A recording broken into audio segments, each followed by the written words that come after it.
Imitation of Mary in 4 books by Alexander de Rouville, a Spanish Jesuit, 16th century.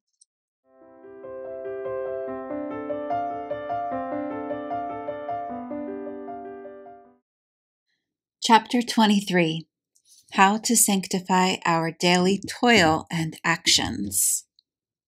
Mary, my child, the duties of your state are much on your mind, yet in carrying them out you do not stop even for a moment to think of God. The Believer. Virgin, ever faithful and watchful, teach me how I, like you, can be united to God during my work and the fulfillment of the duties of my state.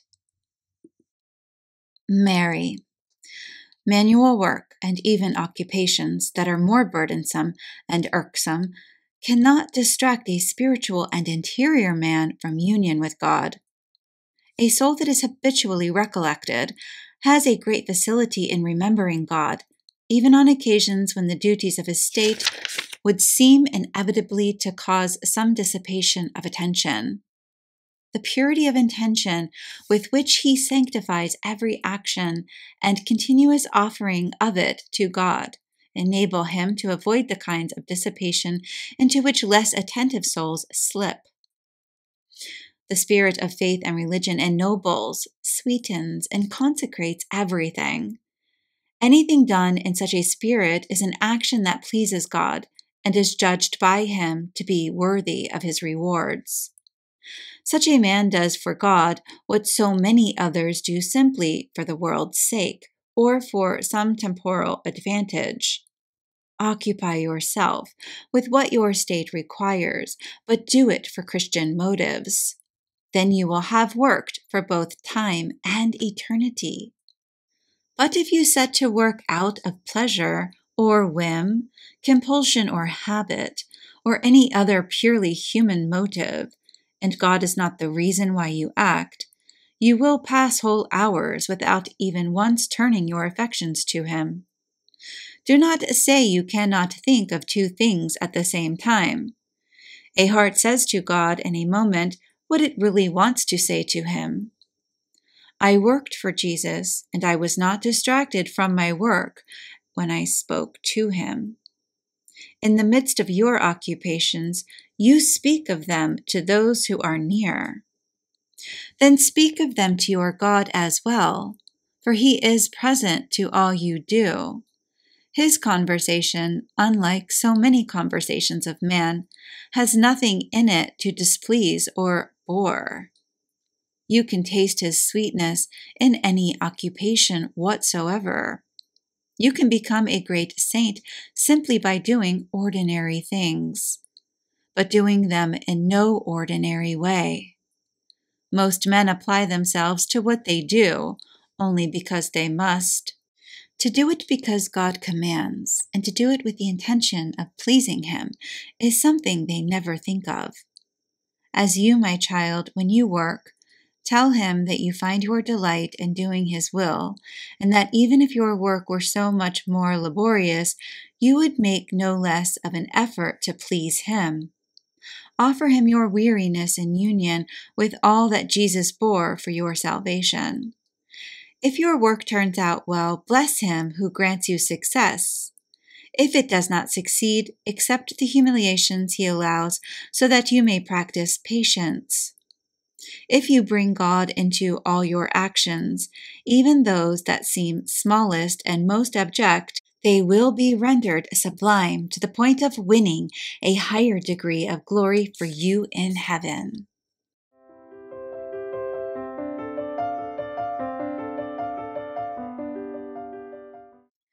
Chapter 24. Love of Jesus. The Believer. Holy Mother of Jesus, when you lived at Nazareth with the Savior, men did not know him for what he was. Therefore they looked down on him.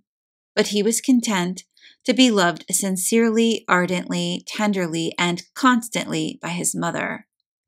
Knowing his divinity and infinite perfections, you loved him more than all the angels and saints loved him. Love him now, and will love him in time to come. Your love was superior to that of ordinary mothers, for in him you loved a son who was both God and man. Therefore, there was enkindled in you that immense desire to see him loved by all rational creatures. It is the mark of a pure love that it seeks to communicate itself and wants all hearts to be fired with its own spark. We would have to know Jesus as you knew him if we were to love him as perfectly as you did. To speak in a way worthy of that love, we would have to be able to read the feelings of your heart for him who was its object. Open to us that heart that loves so perfectly. Show us all the purity and tenderness, the liveliness and generosity of the sentiments that inspired it. Mary, my child, I would not have been worthy to be the mother of Jesus if my love for him had not been greater than that of all other intelligent creatures. That daily love grew greater in me because daily I discovered new perfections in this divine child. I experienced no sweetness and happiness except in that love. It was my food, my life, my rest, my joy, my delight. I lived a poor and obscure life in Nazareth, but I was well rewarded by the treasure I possessed in the person of Jesus. Because of that possession alone, we thought ourselves richer than the mightiest kings. Happy beyond telling happy are those who live for love of Jesus and who breathe only for him. The love of Jesus makes them calm and content of heart, and nothing can long please them without that love. What pleasure, after all, can a man find in this world if he has not tasted the lovableness of Jesus? The more one loves, the greater the pleasure one finds in loving him, who is truly infinitely worthy of being loved.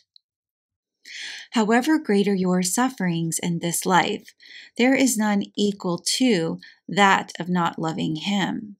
If a man does not love Jesus, has he really known what Jesus is? Jesus unites in himself all natural perfections, but in so eminent a way that they make of him the Creator's masterpiece. He unites in himself all the perfections of grace in such a way that all men must come and share his fullness. He unites in himself all the perfections of divinity that dwell substantially in him. He is powerful with the power of God, beautiful with the beauty of God, wise with the wisdom of God, holy with the holiness of God. The believer.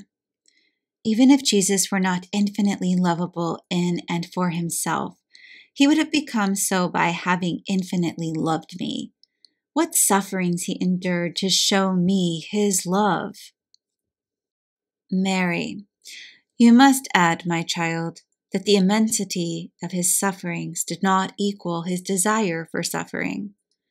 Love never says enough, but of all the loves that exist, the most ardent and the most eager to make itself known is the love of Jesus.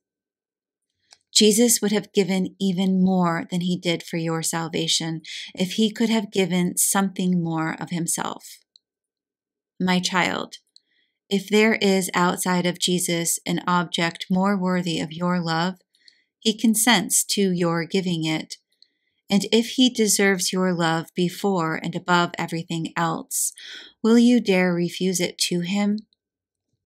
The believer. How this world and all that is in it vanishes from before my eyes. I want to love, and I do love not but Jesus. Mary, he who knows Jesus despises all else, and the world means nothing any longer to him who has tasted the sweetness of Jesus' love.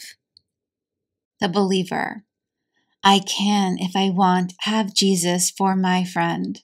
And if I neglect to obtain such a blessing for myself, I deserve to be extremely unhappy.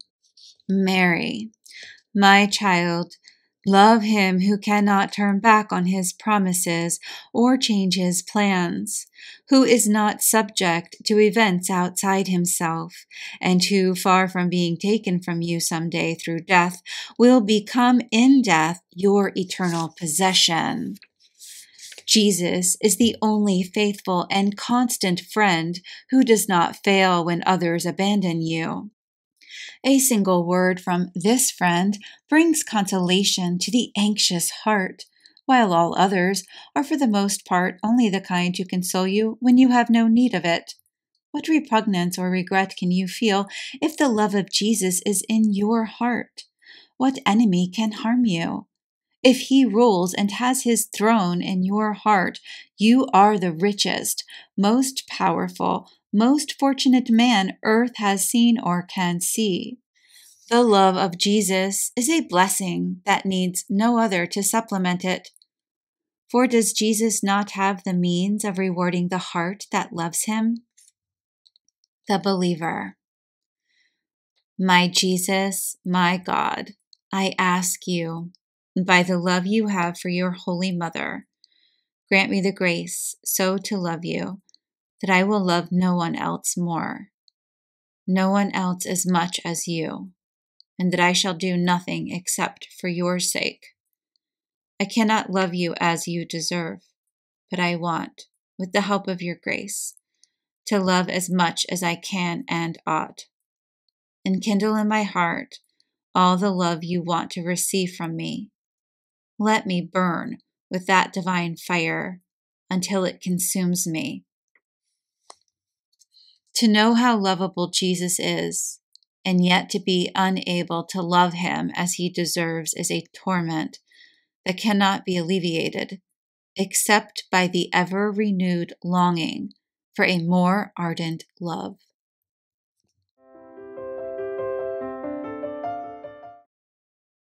Chapter 25. The Study of Jesus, our Model. Mary. My child, are you perhaps one of those Christians who talk a good deal more than they act? In moments of fervor, your sentiments are splendid, but does your activity bear them out? You tell God you love him. It even seems that you do love him, for when his grace makes itself felt in you, you shed sweet tears. But this is in fact not proof of true, sincere love. The testimony to love that Jesus wants of you is that you should live your life according to the example of virtue he has given you. The believer. Mary, perfect model of every virtue, you sought to become ever more like Jesus during the years at Nazareth. The Gospel tells us that you listened attentively to everything Jesus said and took careful note of all his actions. On these you meditated, and you treasured all these words in your heart. Luke 2:51. Mary, yes, my child, the study of Jesus was my chief occupation, the imitation of him my main concern. Let your care, too, be to meditate on his life so that you may imitate it. Turn all your attention to this, for there is no true knowledge except that which Jesus has. Let him then be your only teacher. Jesus is a king who deserves all homage from you, and the principal honor he asks is that you imitate his virtues. Compare yourself frequently to this great model, before the model himself confronts you at the judgment seat of God. The love Jesus has for you led him to give you magnificent examples of humility, patience, and obedience. Imitate them for love of him, and when you find yourself in difficulty, think of all he has done for you. Make it your aim to be, as far as possible, a faithful copy of him in everything and at all times. When you pray, imagine to yourself his recollection during prayer. When you go to church, try to have his spirit of piety and sacrifice. When you speak to men, think of the modesty and meekness that marked his words. If you want to imitate Jesus, who was meek and humble of heart, Matthew 11:29, do not complain any more about your sufferings. Return good for evil. Flee this world's honors. Love to be looked down on. Christ never sought to please himself. Romans 15:3. So too, let God's glory in the accomplishment of his will be the source and goal of all your actions. You know his inclinations and desires and sentiments. Now examine your own, so that you may compare them with his and reform them. But bear in mind that such a reform, aimed at likeness to Jesus, cannot be done in a day. Jesus is so perfect a model that you will never perfectly imitate him, but every day of your life should be given over to the attempt to imitate some new aspect of that model. And since you will never have the happiness of imitating Jesus unless the grace of Jesus helps you, ask him for that grace every day of your life.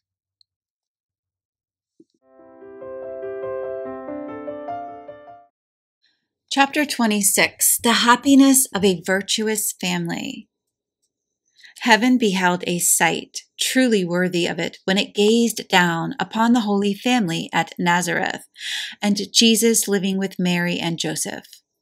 What tranquility and unity must have ruled in a home where every virtue dwelt and all unregulated passions were absent. There, while Jesus increased in wisdom and in age and in grace with God and men, Luke 2:52, Mary kept her eyes fixed upon him, so that she might become like this model. Joseph was no less careful to profit by the example of the mother and the son. In this home, everything was referred to God, everything done for him. The simple presence of Jesus filled every heart with joy, and his divine words set every heart on fire.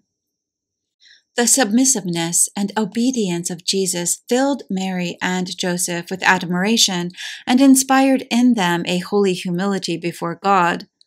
God of holiness, there you were indeed worshipped in spirit and truth. John 4:24. How pleasing must have been the homage you received there. No one can think of that holy family without envying it. How wonderful it would be if every Christian family took lessons in such a school. If the love of God ruled in other families as it did under the humble roof that sheltered Jesus, Mary, and Joseph, they too would enjoy order, peace, and harmony. Husband and wife would taste the innocent delights of marital union. Children would be raised to fear God. Servants would receive only example that was virtuous. There would be none of the disastrous effects of jealousy and dissension between husband and wife, none of the scandals so frequent today. Prosperity would not lead to pomp and proud show, but would exercise a happy influence on the poor and would be sanctified by gratitude and Christian moderation. A wise thrift would be respected, but the sordid hoarding inspired by avarice would be just as much shunned as the trappings of luxury. Adversity would not give rise to complaints and murmurings against God's providence, and he would be no less honored in time of need or simple sufficiency than in time of abundance or greatness. The head of the family would exercise his authority without being imperious or arrogant. The wife would agree with the attitudes of her husband and would exercise great care over her household. Both would have the consolation of seeing the growth of docile children who would in time walk the path of virtue. From such families, how much good would result for the whole society of the faithful? What lovable simplicity in way of life! What candor and innocence! What unity and love! What edification and marvelous fruit of holiness! How calmly the days would pass, and when the time came to pay death the final tribute, we would willingly offer the sacrifice of our lives because we would have the consolation of having lived in holiness and love of God.